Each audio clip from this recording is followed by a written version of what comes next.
This is a real story.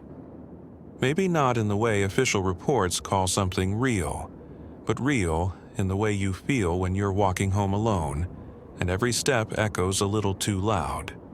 Real in the way your skin crawls when you just know someone is behind you, even if you hear nothing at all. Some of our viewers may have felt it too, that cold certainty that something walks your shadow. And if you've ever looked over your shoulder in the dark and regretted it immediately, then this story is especially for you.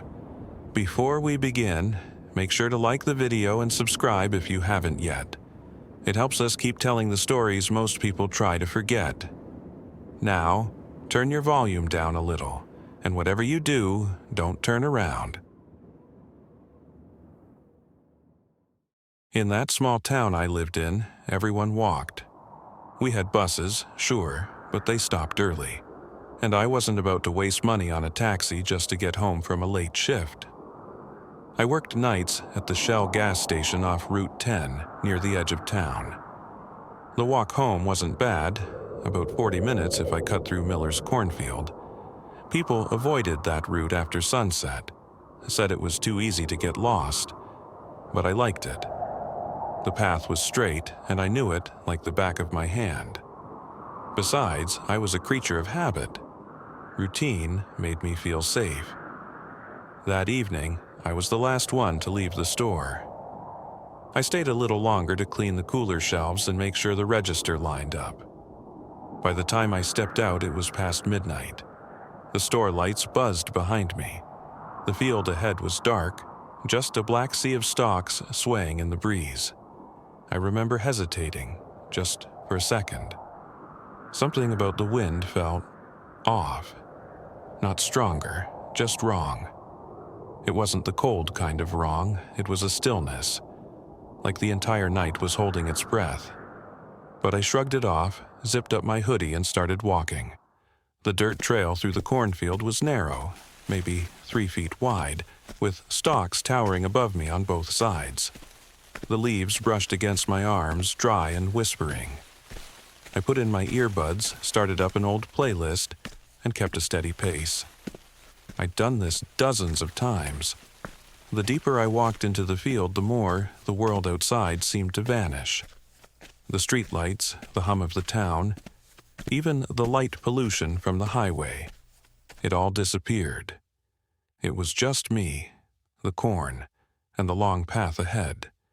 About 10 minutes in, the signal cut out. I tapped my phone. Nothing. The screen was black. Then it flickered back. But instead of my playlist, it glitched and played a distorted burst of static. That's when I felt it, like a presence, behind me, close. The first instinct was to turn around, but something stopped me. A memory, distant, almost like a dream, of my grandmother's voice. If you ever feel something behind you, don't look. It wants you to look. That's how it gets in. She used to tell me stories when I was little, stories about things that lived in the corners of our eyes, shadows that couldn't hurt you unless you acknowledged them. The moment you turned your head to look, they were real, and once they were real, they were yours. I froze mid-step. My mouth went dry. The wind had stopped.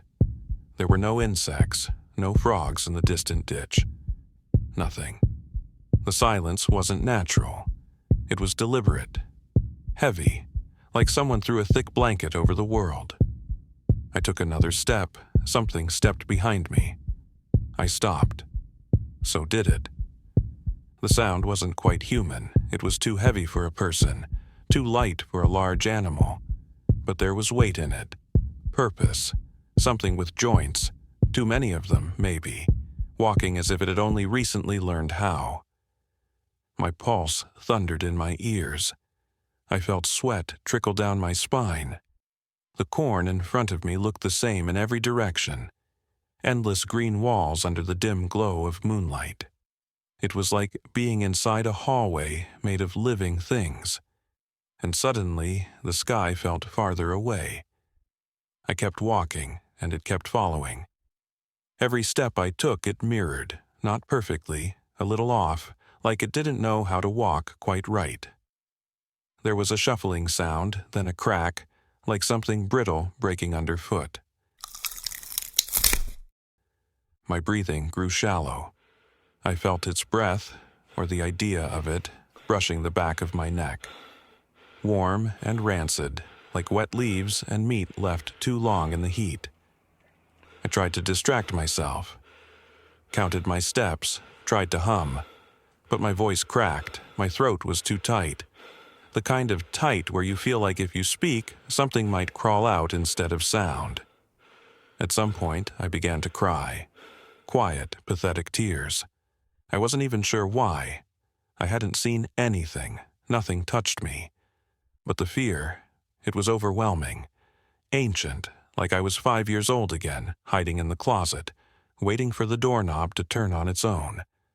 I wanted to run, but I remembered what she said.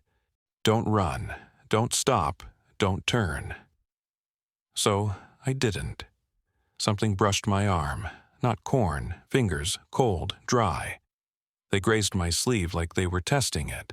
There was texture to them, almost brittle, like something desiccated, like the bones of a hand long buried and dug up again. I clenched my fists and picked up the pace, forcing my legs to move faster, though my knees felt like they could give out at any moment. I didn't look. I didn't speak. Then the whispers started, not from around me, from directly behind me. A voice, low and guttural, speaking words I couldn't understand. They vibrated through my bones, made my vision blur. My left eye started to twitch. The words were thick, not just sound, but weight. I was halfway through the field. Halfway. The path looked endless. My feet hurt, my body felt numb. But I kept going. And then it started breathing faster. Whatever it was right behind me now. I could hear its limbs dragging against the dirt, its nails scraping stones, its breath hitching like it was excited. Almost joyful. It knew I was close to breaking. And it loved that. I saw the edge of the field ahead, the opening where the trail met the roadside, just a few 100 feet, and then it screamed. Not a sound of rage, not pain, it was glee, like a predator about to pounce. It echoed through the corn and rattled my skull, the kind of sound that unhooks something inside you. I almost turned. Almost. But I closed my eyes, kept walking, and whispered, "I'm not looking. I'm not looking." I felt heat at my back, heard something step inside my shadow. My own spine felt like it was folding in on itself. The air was thicker than water. And then I stepped onto the road. The sound stopped. Just like that. The crickets returned. The wind picked up. My phone buzzed back to life with a soft chime. I looked ahead, and only ahead, as I walked straight to my apartment. I didn't sleep that night, didn't even sit down. I stared at the door until sunrise.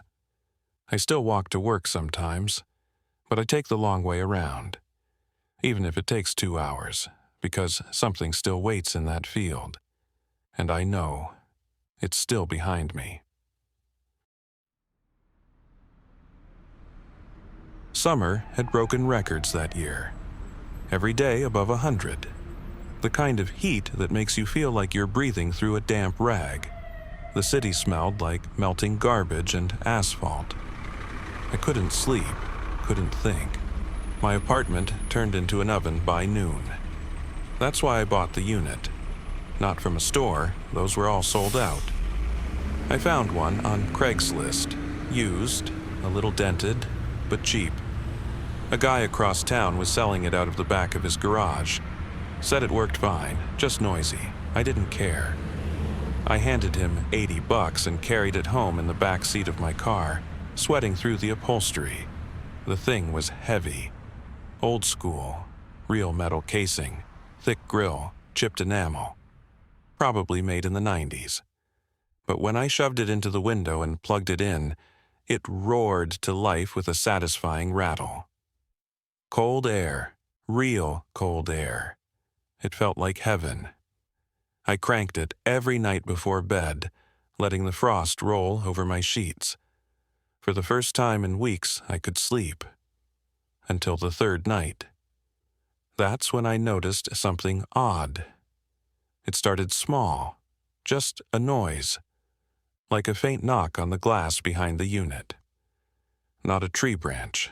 There weren't any near my window, more like a tapping. I thought it was thermal expansion or something mechanical. I ignored it. But then it happened again, and again, always around 3:12 a.m. One night I sat up in bed and looked straight at the unit. The cold air hissed. The aluminum casing vibrated softly. And from the far side of the window, from the outside, I saw something. Not a face, not clearly, just movement. Like fingers pressing gently against the glass, then sliding out of view. As if someone had been watching. Up close. I leapt up, ran to the window and yanked the blinds. Nothing. Just the alley behind my building, lit faintly by the security light on the fire escape. The heat poured in like breath. I shut it again and sat on the edge of my bed for a long time. I told myself it was stress. Sleep paralysis, maybe. I was working long hours, barely eating, barely seeing sunlight. I let it go, but it kept happening. Every night, same time. Always just a glimpse. Something pale beyond the glass. Always moving too quickly to catch fully. And each time the air felt colder. Not just from the AC, like the room itself was being pulled into another climate. And the dreams started. I'd wake drenched in sweat, even though the air was freezing. Dreams of standing in snow, barefoot, surrounded by shadowy shapes just out of reach. I'd hear my name whispered in a voice that sounded like wind through teeth. By the end of the week, I unplugged the unit. The silence was instant.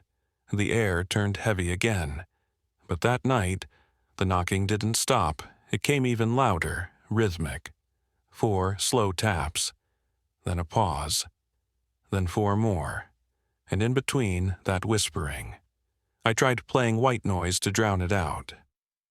I tried earplugs. I even stacked furniture in front of the window. But I could still hear it, feel it, like cold eyes pressing into the back of my skull. I started staying out late, sleeping at a friend's, spending whole days at the library just to avoid going home. One night, I came back just before dawn. The sun wasn't up yet, but the sky had started to brighten. I unlocked my door, stepped inside, and stopped. The unit was on, blowing cold air, even though I had unplugged it. I checked the cord, still wrapped around the plug, but it buzzed, alive and humming, frost gathering on the metal vents. And on the window, handprints. Dozens of them. Long, narrow, all pressed from the outside, some high, some low. One set directly at eye level, smudged in such a way it looked like the face had pressed flat against the glass. That was the last time I entered that room. I left the apartment within the hour, didn't pack, didn't cancel my lease. I slept on a friend's couch for 3 weeks until I found a new place. It was summer again when I drove past that old building. Months later, I stopped at the red light and looked up. My window was dark, but the unit was still there, still humming. And for just a second, I swear, I saw something pull away from the glass. Like it knew I was watching. Like it missed me. Summer has always felt like freedom. Warm nights, open roads, windows down. But there's something else that thrives in the heat. Something that wakes up when the sun sets late and the air stays thick. Whether it's the path you take home or the chill you invite into your room. Sometimes all it takes is one step, one look, one mistake. and you've opened the door to something that was waiting. Watching. These weren't just stories, they were warnings. If you feel something behind you, don't give it attention. If the cold doesn't come from the air, but from inside your bones, leave. And if the summer feels just a little too quiet, you're not alone. Be careful where you walk. Be careful what you plug in. And whatever you do, don't turn around.